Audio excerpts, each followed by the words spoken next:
दाल fry वाली की सफलता।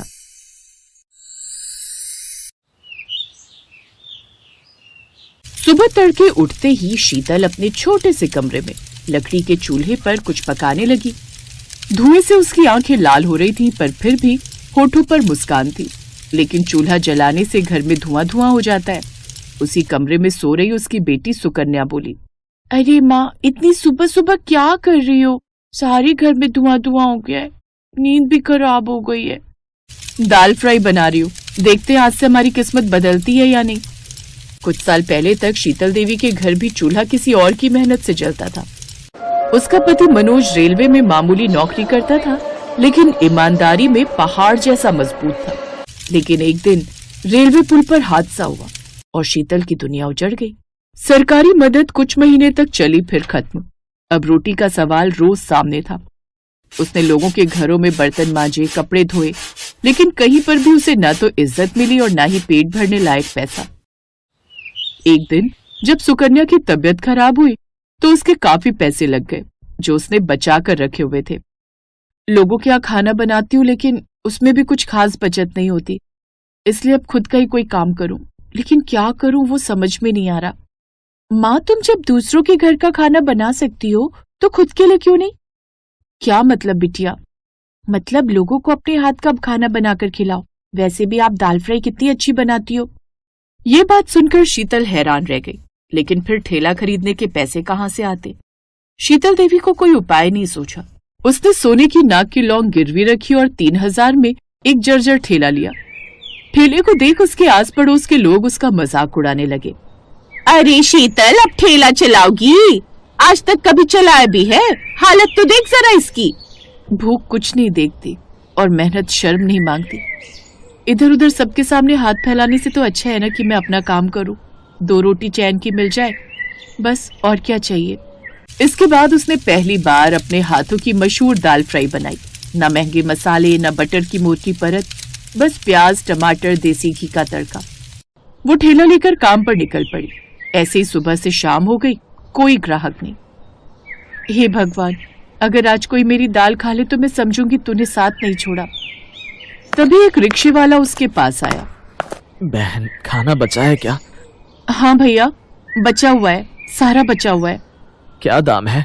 25 रुपए की प्लेट है भैया। ठीक है, लगा दो। रिक्शे वाले ने खाया, फिर थाली चाट कर बोला, वाह बहन, ऐसी दाल फ्राई तो मैंने कभी भी नहीं खाई। कितना स्वाद है रे तेरे हाथों में। ये सुनकर शीतल देवी मुस्कुराई। उसने हाथ जोड़कर भगवान को धन्यवाद दिया और फिर 2-3 लोग और आए। दाल फ्राई और चूल्हे की रोटी खाकर सबने खुशी खुशी पैसे दे दिए। उस दिन उसकी 200 रुपए की कमाई हुई। उस रोज उसको करोड़पति जैसा एहसास हुआ। घर आकर जब ये बात उसने अपने बच्चों को बताई तो बच्चे हंस पड़े। माँ, तुम तो ऐसे खुश हो रही हो जैसे कि तुमने करोड़ों रुपए कमा लिए हो। भला आज के टाइम में 200 में आता क्या है? माँ, तुम्हें पता है मेरे स्कूल में 200 रुपए तो बच्चे ऐसे ही कुल्फी और आइसक्रीम पर खर्च कर देते हैं, और तुम ये 200 रुपए लेकर इतनी खुश हो रही हो। मेरे बच्चों, मैं तुम्हें कैसे समझाऊं कि ये 200 रुपए मेरे लिए आज करोड़ रुपए के बराबर ही है। ये एक आशा की किरण है कि मेरा सपना है। अब तुम देख लेना, भगवान की कृपा से एक दिन यही पैसे हम लोगों की जिंदगी बनाएंगे। अपनी माँ की ऐसी बातें सुनकर दोनों बच्चे अपनी माँ पर मुस्कुरा पड़े। लेकिन शीतल के लिए वो 200 रुपए वरदान से कम नहीं थे। वो उसके आत्मविश्वास को बढ़ा रहे थे। रोज सुबह 5 बजे उठकर वो चूल्हे पर दाल पकाने के लिए रख देती और फिर ठेले पर सजाकर वो बेचने के लिए निकल पड़ती। धीरे धीरे ग्राहकों की लाइन लगने लगी और धीरे धीरे लोगों ने आकर उसके हाथों का स्वाद चखा तो बस चखते रह गए। आओ आओ, गर्मा गर्म दाल फ्राई खाओ। अब तो शीतल देवी के ठेले पर दोपहर होते ही भीड़ लगनी शुरू होने लगी थी।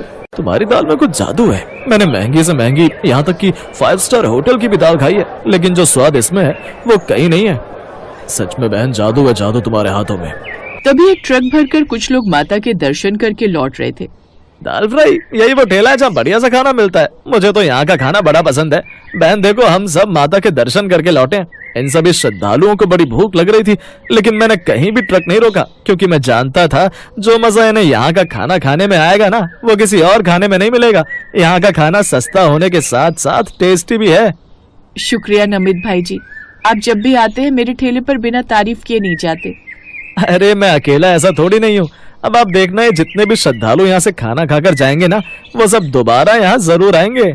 फिर शीतल ने उन सभी लोगों को दाल फ्राई और नान परोसी, वो भी हरी चटनी और प्याज के साथ, जिसे खाते ही वो सब खुश हो गए, क्योंकि इतनी टेस्टी चीज उन सब ने कभी नहीं खाई थी। सबने उसकी खूब तारीफ की और उस रोज उसकी और भी अच्छी कमाई हुई और दिन पर दिन उसकी तरक्की होती गई।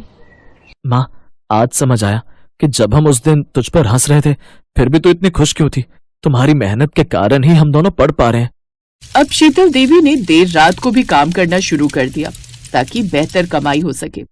एक रोज, माँ तुम आराम कर लो ना, पूरा दिन कितना काम करती हो। नहीं, यही मेरी कमाने की उम्र है बच्चों, अगर अब मैं घर पर बैठ गई तो क्या ही काम करूंगी। फिर एक शाम तेज बारिश में भी शीतल ठेला लेकर निकली। सड़क पर पानी भर गया, लोग घरों में छिपे थे। उसी वक्त एक कॉलेज की लड़की आई। आंटी, आप इस हालत में भी काम कर रही हैं? बिटिया, बारिश भूख नहीं रोकती और पेट शर्म नहीं जानता, बता अब क्या दूं तुझे खाने को। लड़की ने उससे बस दाल ही ली और खाने लगी। आज वो घर से बस खाली रोटी लेकर आई थी। जब उसने दाल फ्राई खाई तो उसकी बहुत तारीफ की। अब वो लड़की रोज उसकी दाल खाने लगी। उस लड़की का नाम था सोनल। कुछ हफ्तों के बाद सोनल फिर आई, लेकिन इस बार बड़ी कार में टीवी कैमरे के साथ। पता चला कि वो एक मशहूर फूड ब्लॉगर है। आंटी, मैं आपकी कहानी पूरे देश को दिखाना चाहती हूँ, लोगों को पता तो चले कि असली स्वाद कहाँ जन्म लेता है। उसकी बात सुनकर शीतल हंसी। शायद मेरी दाल किसी और भूखे के पेट तक पहुंच जाए। वीडियो वायरल हुआ। गरीब दाल फ्राई वाली की दिल से बनी दाल की कहानी। लाखों लोग देखने लगे, लोग आने लगे और दाल का भरपूर स्वाद लेने लगे। धीरे धीरे बहुत सारे पैसे आने लगे। अब दोनों बच्चों की आंखों में अपनी माँ के लिए आज बहुत इज्जत थी। वो भी अपनी माँ का हाथ बटाने लगे। कुछ सालों बाद उसने अपना एक रेस्टोरेंट खोला और अपने बच्चों के साथ उसे चलाने लगी। समय बीता और अब बच्चे काफी बड़े हो गए। फिर एक रोज जब धूप सुनहरी थी और हवा में सर्दी की मिठास थी, सुकन्या ने देखा कि उनकी माँ मिट्टी के चूल्हे के पास बैठी है पर आंखें बंद है। चूल्हे पर दाल पक रही थी और माँ जैसे आंखें बंद करके भी मुस्कुरा रही थी। सुकन्या चिल्लाई, माँ, माँ उठो ना। पर शीतल चली गई थी, लेकिन ठेले की भट्टी अब भी जल रही थी। उसके बच्चों ने हाथ जोड़ा और कहा, माँ, अब आपकी दाल हम चलाएंगे और किसी को भूखा नहीं सोने देंगे। शीतल की दुनिया से चले जाने के बाद उसके दोनों बच्चों ने अच्छे से उसके काम को संभाल लिया। अब पुरानी दिल्ली की उस गली में आज भी जब धूप ढलती है तो घी की खुशबू, प्याज का तड़का और ममता की महक एक साथ उठती है। उस रेस्टोरेंट में आने वाले लोग कहते हैं, अरे यही वो गली है जहां से दाल मखनी ने इज्जत की महक पाई है। और शीतल के दोनों बच्चे ये सुनकर मुस्कुरा देते। वो अपने रेस्टोरेंट का एक हिस्सा गरीबों की मदद के लिए देते। लेकिन शीतल अब अमर हो गई अपनी दाल फ्राई के कारण, और सब लोगों की जुबान पर एक ही नाम छोड़कर चली गई, दाल फ्राई वाली, जो उसकी पहचान थी और आज उसके बच्चों की भी।